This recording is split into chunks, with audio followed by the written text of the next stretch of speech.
নমস্কাৰ বন্ধুসকল, welcome to maths plus. আমি কৰি আছিলোঁ আপোনালোকৰ আহিবলগীয়া ADRE 2.2 স্কিল টেষ্টৰ ওপৰত 28 দিনৰ ফ্ৰী কোৰ্ছ এটা, য'ত আমি প্ৰত্যেকটো টপিকৰ পৰা MS Word, MS PowerPoint আৰু MS Excelৰ প্ৰত্যেকটো টপিকৰ পৰা যেনেকুৱা টাইপৰ কুৱেশ্যন আহিব পাৰে গোটেইসমূহ আমি ধুনীয়াকৈ ডিছকাছ কৰি আছিলোঁ। অলৰেডি আমি PowerPointটো কমপ্লিট কৰিলোঁ। PowerPoinটৰ যিমানসমূহ ইম্পৰ্টেণ্ট বস্তু আছে গোটেইখিনি আমি টোটেল 5টা ক্লাছত কমপ্লিট কৰিছোঁ। নেক্সট ক্লাছ 6ত আমি কৰিলোঁ মক টেষ্ট এটা। তো আজি আমি তাৰপিছত PowerPointৰ পিছত আজি আমি আৰম্ভ কৰিম MS Word। তো MS Wordত জানিবলগীয়া বৰ বিশেষ বস্তু একো নাই, থাকিবলগীয়াখিনি বেছিভাগে আমি PowerPointত শিকি আহিছোঁ। তাৰ উপৰিও এক্সট্ৰা কিছুমান আছে, সেইখিনি আমি MS Wordত কমপ্লিট কৰিম। তো আজি আমি MS Wordৰ বিশেষকৈ font style, size, colour, alignment, paragraph spacing, page border এইসমূহৰ বিষয়ে ডিছকাছ কৰিম। সকলোসমূহ কুৱেশ্যন আপোনালোকৰ প্ৰিভিয়াছ ইয়াৰৰ পেটাৰ্ণৰ ওপৰত বেছ কৰি লোৱা হৈছে। লগতে কুৱেশ্যন পেপাৰৰ PDF টো আপোনালোকে টেলিগ্ৰাম চেনেলত দিয়া হয়। আগৰ ভিডিঅ' কেইটাৰো PDF টো টেলিগ্ৰামত দিয়া হৈছে। তো এইবাৰ PDF টো টেলিগ্ৰামত দি দিয়া হ'ব। তো টেলিগ্ৰামটোত জইন হ'ব। তাত আপোনালোকে এই PDF টোৰ উপৰিও লাষ্ট ইয়াৰ বহুকেইটা মক টেষ্ট কৰিছিলোঁ বা লাষ্ট ইয়াৰৰ মেমৰি বেছ পেপাৰ এখন দিয়া আছে, সেইখিনি আপোনালোকে চাই ল'ব পাৰিব। ঠিক আছে, তো আৰম্ভ কৰিছোঁ আজি ভিডিঅ'টি। আগৰ দৰে চেম প্ৰচেছ, আপোনালোকৰ নামত বনাই থোৱা ফল্ডাৰটো ক্লিক কৰিব।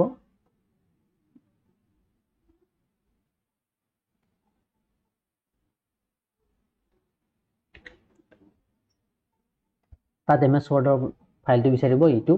তো এইটো অপেন কৰিলে হ'ল। তো অপেন হোৱাৰ পিছত আপোনালোকে প্ৰথমতে আমি কুৱেশ্যন পেপাৰখন ওলাই লৈছোঁ আজি কৰিবলগীয়া। এইখন তো এইখন ডে 7ৰ আমাক MS Wordৰ কাৰণে বিশেষ ইনষ্ট্ৰাকশ্যন থকা ইনষ্ট্ৰাকশ্যন শ্বীট বা কুৱেশ্যন পেপাৰ এইখন। টাইম লিমিটটো মই দি দিছোঁ ইয়াত, এইটো 10 মিনিট নহয় 15 মিনিট হ'ব লাগিছিল। তো এইটো শুদ্ধ কৰি 15 কৰি ল'ব। ঠিক আছে, তো প্ৰথমতে আমাক কি দিয়া আছে, ক্ৰিয়েট তো নিজৰ নামেৰে এটা ডকুমেণ্ট এটা ক্ৰিয়েট কৰিব দিছে। ফাইলটো অলৰেডি ক্ৰিয়েট হৈ আছে। তো আপুনি ছেভটো নিজৰ নামেৰে কৰি ল'ব পাৰে। এইটো নামটো চেঞ্জ কৰি নিউ নেম দি দিব পাৰে এইটো। ঠিক আছে, তাৰপিছত ৱৰ্ড বুলি দি দিব পাৰে। এতিয়া আমাক কি দি আছে কুৱেশ্যনত, টাস্কটোত কি হৈছে, type the paragraph following paragraph. তো এটা নিৰ্দিষ্ট এটা পেৰাগ্ৰাফ দি আছে। পেৰাগ্ৰাফটো কুৱেশ্যন পেপাৰত ইয়াতকৈ অলপমান ডাঙৰ থাকে। এইটো মোষ্ট প্ৰবেবলি 150 to 170 ৱৰ্ড মানৰ হয়। ইয়াতকৈ কিছুমান অলপমান বেছি থাকিব কিছুমান এক্সামত, কিছুমান শ্বিফ্টত। তো কেতিয়াবা কি হয় যে এইটো মাল্টিপল শ্বিফ্টত হ'ব, এটা শ্বিফ্টতে নহয়। পেপাৰ বেলেগ বেলেগ হ'ব। তো পেপাৰ বেলেগ বেলেগ হোৱাৰ কাৰণে কিছুমান শ্বিফ্টত কি হ'ব, কুৱেশ্যনৰ যিটো পেৰাগ্ৰাফ সেইটো কিছুমানত সৰু পাব আৰু কিছুমানত হয়তো অলপ দীঘল পাব পাৰে। ঠিক একেদৰে ফৰ্মেটিংখিনি কিছুমান শ্বিফ্টত ইজি আহিব পাৰে, কিছুমান শ্বিফ্টত তাতকৈ টান আহি যাব পাৰে। ঠিক আছে, তো সেইসমূহ আমি নিজৰ লাকৰ ওপৰত বেছ কৰিব। ঠিক আছে, তো লাষ্ট ইয়াৰ এক্সাম দি কিনে আপোনালোকৰ এইখিনি মোৰ এইখিনি নিজস্ব অভিজ্ঞতা হ'ল। এতিয়া কি কৈছে, পেৰাগ্ৰাফটো টাইপ কৰিব দিছে, তাৰপিছত কিছুমান নিৰ্দিষ্ট ফৰ্মেট দি আছে, ফৰ্মেটিংসমূহ কৰিব লাগিব। এতিয়া টাইপ কৰোঁতে ইয়াত সময় যায়, বাকীখিনি আপোনালোকৰ 15 মিনিট নাযায়, কিন্তু টাইপ কৰোঁতে মেইন সময়খিনি যায়। তো যোনে স্পীডত টাইপ কৰিব পাৰিব তেওঁলোকৰ বেছি সময় নালাগে। এইটো আগত যদি স্পীড নাই তেতিয়াহ'লে সময় লাগিব অলপ।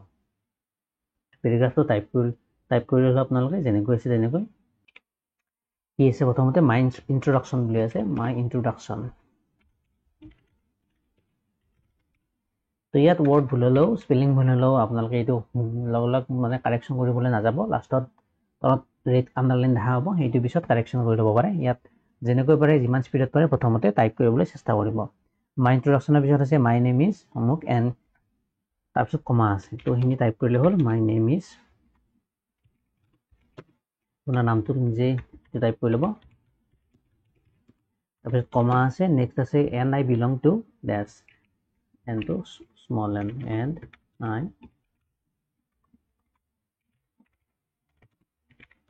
বিলং টু, তাৰপিছত ফুল ষ্টপ আছে। নেক্সট আছে I am passionate learner who believes in কণ্টিনিউৱেশ্যন।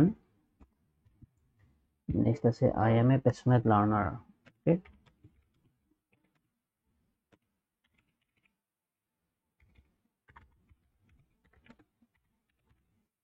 learner who believes in continuation improvement, who believes in continuation improvement.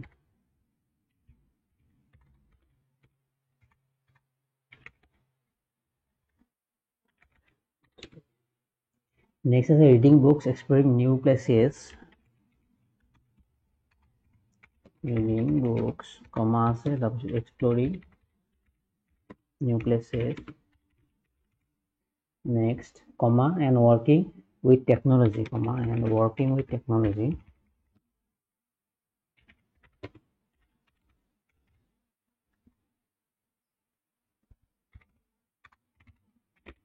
Technology are some of my favorite hobbies. Are some of my favorite hobbies.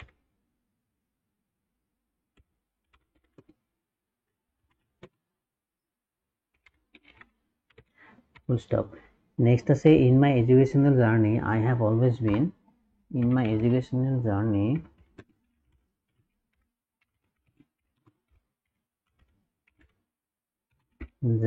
তাৰপিছত comma আছে next I have been enthusiastic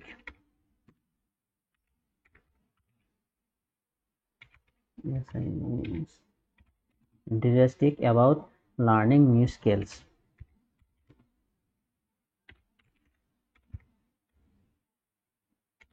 Learning new skills, sorry. ঠিক আছে, বাকিখিনি মই আৰু type কৰি নাথাকোঁ, নহ'লে ভিডিঅ'টো দীঘল হৈ যাব। মই কপি কৰি কেনে ইয়াত পেষ্ট কৰি দিম। অ'কে, তো মোৰ স্কিললৈ টাইপ কৰা আছিল, তাৰপিছত এইখিনি কপি কৰি ইয়াত পেষ্ট কৰি দিম। ঠিক আছে, নেক্সট স্পেলিংবোৰ ক'ৰবাত ভুল হৈছে নেকি মই চাম। ইয়াত বিলং ৱৰ্ডটো ভুল হৈছে, তো এইটো মই কাৰেকশ্যন কৰিম। ইয়াত যেনিবা তলত ৰেড কালাৰৰ আণ্ডাৰলাইন হৈছে, এক্সামটো ঠিক একেদৰে সেনেকুৱা আহিব, তো চিন্তা কৰিব নালাগে। স্পেলিং ভুল হ'লে তাত দেখাব। অ'কে, বিলং এইটো স্পেচ লাগে মাজত। নেক্সট আৰু এনথুজিয়াষ্টিক স্পেলিংটো ভুল হৈছে, এনথুজিয়াষ্টিক। নেক্সট কেন কণ্ট্ৰিবিউট, এইটো ফৰ্মেটিংটো গড়বড় আছে, তো ওপৰত যাব। এইখিনিও ফৰ্মেটিংটো গড়বড় আছে, ওপৰত যাব ই। নেক্সট ই ওপৰ ফালে যাব। নেক্সট এইটো পেৰাগ্ৰাফ এটা আছিল, পেৰাগ্ৰাফ দি দিলোঁ। যিটো ব্লু কালাৰৰ আণ্ডাৰলাইন থাকিব সেইটো মানে বুজি পাব যে তাত কি ভুল আছে, তাত আপোনালোকৰ গ্ৰামাটিকেল ভুল আছে। নেক্সট ছাকচেছৰ পিছত আই, তাৰপিছত তাতে এটা পেৰাগ্ৰাফ এটা আছে, তো এইটোতো মই পেৰাগ্ৰাফ এটা দি দিলোঁ। ছাকচেছৰ পিছত হ'ল, তো এইখিনি ঠিক আছে। এতিয়া ফৰ্মেটিংবোৰ চাম, তো এইখিনি কিমান আছিল, ফৰ্মেটিংটো অকণমান চেঞ্জ হৈছে, তো টাইপ কৰোঁতে এনেকুৱাও দেখা হ'ব। অ'কে, হ'ল। ইয়াত ডাবল স্পেচিং আহিছে নেকি, ডাবল পেৰাগ্ৰাফ আহিছে।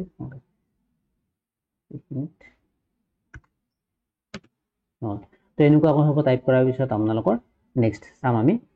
তাৰপিছত কি কৈছে ফৰ্মেটিং ইনষ্ট্ৰাকশ্যন, তো ইয়াত যেনেকুৱাকৈ ইনষ্ট্ৰাকশ্যন দি আছে তেনেকুৱাকৈ আমি ফৰ্মেটিংবোৰ কৰিম। কৈছে হেডিংটো, মাই ইন্ট্ৰডাকশ্যন যিটো হেডিং সেইটো কৈছে Arial Black 16 point dark blue, তো এইটো মই চেঞ্জ কৰিম। হেডিং ইন্ট্ৰডাকশ্যনটো কি কৰিম, এৰিয়েল ব্লেক কৰিম, এৰিয়েল ব্লেক সেইটো আৰু 16 কৰিব পাৰিছিল চাইজটো 16 কৰিলোঁ। এণ্ড কি কৈছিল কালাৰটো কৈছে ডাৰ্ক ব্লু, চেণ্টাৰ এলাইনমেণ্ট বুলি কৈছে, কালাৰটো মই ডাৰ্ক ব্লু কৰিম, চৰি ডাৰ্ক ব্লু এইটো। আৰু কৈছে আমাক এলাইনমেণ্টটো চেণ্টাৰ এলাইনমেণ্ট কৰিব দিছে আৰু বল্ড কৰিব দিছে। অ'কে, তো এইটো মই বল্ড কৰিম, অলৰেডি বল্ড হৈ আছে। তাৰপিছত চেণ্টাৰ এলাইনমেণ্ট কৰিম। ঠিক আছে, চেণ্টাৰ এলাইনমেণ্ট কৰিলোঁ। নেক্সট আমাৰ হেডিংটোৰ ফৰ্মেটিংসমূহ হ'ল ইয়ালে। ঠিক আছে, নেক্সট পেৰাগ্ৰাফৰ যিটো পেৰাগ্ৰাফ আছে তাৰ ফৰ্মেটিংখিনি কি দিছে, ফন্ট কৈছে কেলিব্ৰি বডি, তো ফন্টটো আমি চিলেক্ট কৰিম। এই গোটেই পেৰাগ্ৰাফটোৰ আমি ফন্ট লাগিব কেলিব্ৰি বডি, তো অলৰেডি চিলেক্ট হৈ আছে এইটো। অ'কে, নেক্সট কি দিয়া আছে আমাক, সাইজ কৈছে 12 পইণ্ট, তো সাইজটো মই এইখিনি আকৌ চিলেক্ট কৰি ল'ম। সাইজ কৈছে 12.11 হৈ আছে, তো এইটো মই 12 লৈ ছেট কৰিম। হ'ল। নেক্সট কৈছে লাইন স্পেচিং 1.5, তো লাইন স্পেচিংটো মই ছেট কৰিব লাগিব গোটেই পেৰাগ্ৰাফটো মই চিলেক্ট কৰি ল'ম। ইয়াত মই লাইন স্পেচিং পাম এইটো, তো ইয়াত মই 1.15 নহয় 1.5 কৰিব দিছে, তো 1.5 ছেট কৰিলোঁ। নেক্সট এলাইনমেণ্টটো জাষ্টিফাই এলাইনমেণ্ট কৰিব দিছে, তো অলৰেডি গোটেই চিলেক্ট কৰা আছে। এলাইনমেণ্টটো কি কৰিম, জাষ্টিফাই কৰিম, তো এইটো হ'ল আমাৰ জাষ্টিফাই এলাইনমেণ্ট মানে ৰাইট সাইড আৰু লেফট সাইড দুটা এলাইন হৈ থাকিব এনেকুৱা ঠিক আছে নেক্সট আমাৰ হল তাৰ পিছত কৈছে স্পেশাল কিছুমান ফৰমেটিং কৈছে ইনসাইড প্যাৰাগ্ৰাফ তো এনেকুৱা কৈ আহে আপোনালোকৰ এক্সামত লাষ্ট ইয়াৰ আহিছে কিছুমান নিৰ্দিষ্ট ওয়াৰ্ড বা কিছুমান নিৰ্দিষ্ট লাইন আমাক ডিফাৰেন্ট ফৰমেটিং কৰিব দিয়ে তো ইয়াত আমাৰ তেনেকুৱাকৈ দিয়া আছে কৈছে কি make the words reading books technology and volunteering in bold এই তিনিটা ওয়ার্ড কি কৰিব দিছে বা এই তিনিটা ফ্ৰেজ কি কৰিব দিছে আমাক বোল্ড কৰিব দিছে ৰিডিং বুকস টেকনোলজি এন্ড ভলেন্টাৰিং তো এটা আমি বিচাৰিম ইয়াত কোড আছে যদি হে বিচাৰিব নাজানে ইয়াত Ctrl+F টিপিব Ctrl+F টিপাৰ লগে লগে এটা নেভিগেশ্যন বটন খোলা হ'ব ইয়াত তো ইয়াত আপোনালোকে যেটো ওয়ার্ড লাগে হেতু ওয়ার্ড সার্চ কৰিলে দেখুৱাই দিব যেনে মোক লাগে কোনটো লাগে মোক কোনকেইটা কৈছে ৰিডিং বুকছটো লাগে তো মই ইয়াত যদি বুকছ ওয়াৰ্ডটো টাইপ কৰো ইয়াত বুকছ ওয়াৰ্ডটো কোড আছে প্যাৰাগ্ৰাফটোত মোক ইয়াত দেখাই দিব এইটো বিচাৰি পালো তো এইটো মোক কি লাগে বোল্ড লাগে তো ৰিডিং বুকছ এই গোটেইখিনি মই কি ৰাখিম বোল্ডত ৰাখিম বোল্ড কৰিলো আৰু কি কৈছে এইখিনি বোল্ড কৰিব দিছে টেকনোলজি এন্ড ভলেন্টাৰিং তো টেকনোলজিটো বিচাৰিব লাগিব মই ইয়াত টাইপ কৰিব লাগিব টেকনোলজি TCH টেকনোলজি তো পালো তো এইটো মই কি কৰিম বোল্ড কৰিম যদিহে সহজতে বিচাৰি পায় তেতিয়াহলে ঠিকই কিন্তু যদিহে বিচাৰি নাপায় প্যাৰাগ্ৰাফটো দীঘল প্যাৰাগ্ৰাফ হয় তেতিয়াহলে কেনেকৈ ওয়াৰ্ডটো বিচাৰিব আকৌ মই কৈছো Ctrl+F টিপিব Ctrl+F মানে ফাইন্ড তো বিচাৰিব লাগে তো Ctrl+F ওকে টেকনোলজি হল এইটো আমাৰ বোল্ড কৰিব দিছে তো বোল্ড হৈ গৈছে অলৰেডি তো এইটো হাইলাইট যে হৈছে নোহোৱা হৈ যাব ইয়াত ক্লিক কৰিলে নেক্সট আৰু কি কৈছে ভলেন্টাৰিং তো এইটো বিচাৰিম VOLU হল এইটো পাই গলো তো এইটো মই কি কৰিম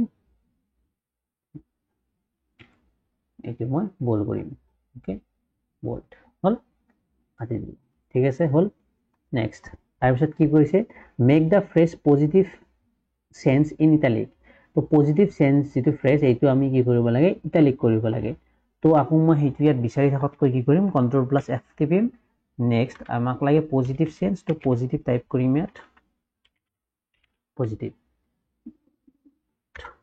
তো পজিটিভ দুটা পালো তো কোনটো লাগে পজিটিভ সেন্স লাগে পজিটিভ এটিটিউড না লাগে তো এইটো পজিটিভ সেন্স তো এইটো মই টিপি কেনে Ctrl+V কৰিলো বোল্ড হৈ গল ঠিক আছে এইটো কাটি দিলো হল তো যিখিনি ফৰমেটিং কৰিছিল প্যাৰাগ্ৰাফৰ ভিতৰত তো তেনেকুৱা ফৰমেটিং খিনি আমি কৰি ললো নেক্সট টাস্ক পৰত কি কৈছে ইনসাৰ্ট এ পেজ বৰ্ডাৰ তেতিয়া আমি পেজ বৰ্ডাৰ ইনসাৰ্ট কৰিব লাগিব তাৰ কাৰণে আমি কি যাম ইনসাৰ্টত যাম ইনসাৰ্টত গৈ আমি ইয়াত বৰ্ডাৰ বিচাৰিম ওকে তো ইয়াত আমি পেজ বৰ্ডাৰটো বিচাৰিম সৰি ইনসাৰ্টত নহয় ডিজাইনাৰ এইটো পেজ বৰ্ডাৰ তো ডিজাইনত পালো আমি পেজ বৰ্ডাৰ তো কেনেকুৱা বৰ্ডাৰ লাগে আমাক page border style double line লাগে ব্ল্যাক কালাৰত লাগে আৰু হোল ডকুমেন্টত লাগে স্টাইলটো লাগে ডাবল লাইন ইয়াত স্টাইলটো দিয়া আছে আমাক আমি তলফালে চাম ডাবল লাইন স্টাইল কোনটো এইটো তো এইটো ডাবল লাইন বিলাকত লিখা আছে নেকি চাইব লাগিছিল তো এইটো ডাবল লাইন হয় তো ডাবল লাইন সিলেক্ট কৰিম নেক্সট আমি কি কৰিব দিছে নেক্সট আকৌ ডাবল লাইন কালাৰ আহিব আছে ব্ল্যাক আৰু হোল ডকুমেন্ট আহিব দিছে তো এইটো হোল ডকুমেন্ট অলৰেডি হৈ আছে হোল ডকুমেন্ট কালাৰটো ব্ল্যাক ৰাখিব দিছে তো এইটো আমি পিছত সেট কৰিব পাৰিম বা কালাৰটো শেডিং নালাগে আমাক এইটো নহয় পেজ বৰ্ডাৰ কালাৰটো ব্ল্যাক আহিব তথাপি মই এবাৰ চেক কৰি চাইছো ইয়াত অপচনত কালাৰটো নাথাকে ওকে কালাৰটো ক'ত চেট কৰিব পাৰিম এইটো কালাৰ ইয়াত আছে সৰি তো এইটো ব্ল্যাক হল ওকে প্ৰেছ কৰিলো তো আমাৰ যেটো বৰ্ডাৰ পেজত যেটো বৰ্ডাৰ সেই বৰ্ডাৰটো আহি গল ডাবল লাইন বৰ্ডাৰ ঠিক আছে তললৈ চালে দেখা হ'ব এইটো ঠিক আছে ইয়ালে নেক্সট টাস্ক 5 ত কি হৈছে সেভ দ্য ডকুমেন্ট তো আৰু ইয়াৰ পিছতে বিশেষ একো নাই আমাক ডকুমেন্টটো সেভ কৰিব দিছে তো কেনেকৈ সেভ কৰিম ফাইলত যাম ইয়াত সেভ অপচনটো পাম সেভত ক্লিক কৰিম সেভ হ'ব বা আমি কি কৰিম Ctrl+S প্ৰেছ কৰিম সেভ হ'ব বা F12 প্ৰেছ কৰিম F12 প্ৰেছ কৰিলেও নিজে নিজে সেভ হৈ যাব ঠিক আছে আশা কৰো বুজি পালে গোটেইখিনি যেখিনি আমাক ইয়াত ইনস্ট্ৰাকচন দিয়া আছিল হেমতে আমি ধুনীয়াকৈ প্যাৰাগ্ৰাফটো টাইপ কৰি ফৰমেটিং খিনি কৰিলো নেক্সট ক্লাছত আমি আৰু কিছুমান ইম্পৰ্টেন্ট বস্তু জানিব লগা সেই সময় আমি ৰিচাৰ্চ কৰিম তো ঠিক আছে আজিলৈ মানে ভিডিওটো ভাল পালে লাইক কৰিব আমাৰ চেনেলটো সাবস্ক্ৰাইব কৰি থব কাৰণ ইয়াত আপোনালোকৰ ADRE 2.0 স্কিল টেষ্টৰ গোটেইসমূহ ইম্পৰ্টেন্ট বস্তু ইয়াত পাই যাব আজিলৈ মানে থ্যাংক ইউ